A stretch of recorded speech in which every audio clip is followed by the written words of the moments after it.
വാഹനാപകടത്തിൽ പരിക്കേറ്റ നടി നവോമി അന്തരിച്ചു. വാഹനാപകടത്തിൽ ഗുരുതരമായി പരിക്കേറ്റ നടിയുടെ മസ്തിഷ്ക മരണമാണ് സ്ഥിരീകരിച്ചത്. വടക്കാഞ്ചേരി പുല്ലാനിക്കാട് വാണിയം കിഴക്കൻ വിൻസെന്റിന്റെ മകൾ നവോമിക്കാണ് മസ്തിഷ്ക മരണം സ്ഥിരീകരിച്ചിരിക്കുന്നത്. 23 വയസ്സ് മാത്രമായിരുന്നു പ്രായം. അവയവദാനത്തിനായി ഇപ്പോൾ ബന്ധുക്കൾ സമ്മതപത്രം കൈമാറി. കഴിഞ്ഞ 25-ാം തീയതി കൊട്ടാരക്കര വാളകത്ത് കാറും പാഴ്സൽ ലോറിയുമായി കൂട്ടിയിടിച്ചുണ്ടായ അപകടത്തിൽ പരിക്കേറ്റ് തിരുവനന്തപുരത്ത് സ്വകാര്യ ആശുപത്രിയിൽ ചികിത്സയിലായിരുന്നു നവോമി.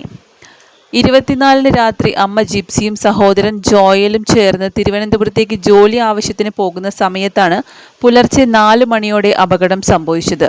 ഗുരുതരമായി പരിക്കേറ്റ നവോമിയെ കൊട്ടാരക്കര വിജയ ഹോസ്പിറ്റലിലും തുടർന്ന് തിരുവനന്തപുരം കിംസ് ആശുപത്രിയിലേക്കും മാറ്റുകയായിരുന്നു. പരിക്കേറ്റ അമ്മയെയും സഹോദരനെയും തൃശൂർ അശ്വിനി ആശുപത്രിയിലും പ്രവേശിപ്പിക്കുകയായിരുന്നു. ഗോക്കോ സിനിമ താരമായിരുന്ന നവോമി രജിഷ വിജയൻ പ്രധാന വേഷത്തിലെത്തിയ ഗോക്കോ എന്ന സിനിമയിലും അഭിനയിച്ചിട്ടുണ്ട്. തൃശൂർ സെന്റ് തോമസ് കോളേജിലെ സൈക്കോളജിയിൽ PG ബിരുദം നേടി ആദ്യത്തെ ജോലിക്കായി തിരുവനന്തപുരത്തേക്ക് പോകുന്ന സമയത്താണ് നവോമിക്ക് അപകടം സംഭവിച്ചത്. അച്ഛൻ വിൻസെന്റ് ഡ്രൈവറാണ്, അമ്മ ജിപ്സി ജിം ട്രെയിനറും. സഹോദരങ്ങൾ നവോമി ഇനി 6 പേരിലൂടെ ജീവിക്കും. അകാലത്തിലുണ്ടായ വിയോഗത്തിന്റെ വലിയ ദുഃഖത്തിലും അവയവദാനം എന്ന മഹത്തായ തീരുമാനമെടുത്ത നവോമിയുടെ കുടുംബത്തോട് ആരോഗ്യവകുപ്പ് മന്ത്രി K മുരളീധരൻ ആദരവ് അറിയിച്ചു. കുടുംബത്തിന്റെ ദുഃഖത്തിൽ പങ്കുചേരുന്നതായി മന്ത്രി പറഞ്ഞു. നവോമിയുടെ 2 വൃക്കകൾ, കരൾ, 2 നേത്രപടലങ്ങൾ, ഹൃദയവാൽവ് എന്നിവയാണ് ബന്ധുക്കളുടെ സമ്മതത്തോടെ ദാനം ചെയ്തത്. ഒരു വൃക്ക തിരുവനന്തപുരം സർക്കാർ മെഡിക്കൽ കോളേജിലും 1 വൃക്കയും കരളും തിരുവനന്തപുരം കിംസ് ഹെൽത്ത് ആശുപത്രിയിലും ചികിത്സയിൽ കഴിയുന്ന രോഗികൾക്ക് നൽകി. ഹൃദയവാൽവ് Shri Chitra Thirunal institute for medical sciences and ടെക്നോളജിയിലേക്കും 2 നേത്രപടലങ്ങൾ റീജിയണൽ ഇൻസ്റ്റിറ്റ്യൂട്ട് ഓഫ് ഓഫ്താൽമോളജിയിലേക്കുമാണ് കൈമാറിയത്. കെസോട്ടയാണ് അവയവദാന പ്രക്രിയകൾ പൂർണ്ണമായും ഏകോപിപ്പിച്ചിരിക്കുന്നത്. അവയവങ്ങൾ മാറ്റിവെക്കുന്നതിനുള്ള ശസ്ത്രക്രിയകൾ നിലവിൽ വിവിധ ആശുപത്രികളിൽ പുരോഗമിച്ചുകൊണ്ടിരിക്കുകയാണ്.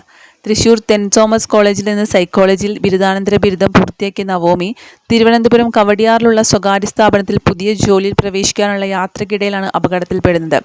കഴിഞ്ഞ ജൂൺ 25-ന് വ്യാഴാഴ്ച പുലർച്ചെ 4-ഓടെ കൊട്ടാരക്കര വാളകത്ത് വെച്ച് ഇവർ സഞ്ചരിച്ചിരുന്ന കാർ ലോറിയുമായി കൂട്ടിയിടിക്കുകയായിരുന്നു. അപകടത്തിലൊപ്പമുണ്ടായിരുന്ന അമ്മ ജിപ്സി തങ്കച്ചൻ, അനിയൻ ജോയൽ വിൻസെന്റ് എന്നിവർക്കും ഗുരുതരമായി പരിക്കേറ്റിരുന്നു. ജോയലായിരുന്നു വാഹനം ഓടിച്ചിരുന്നത്.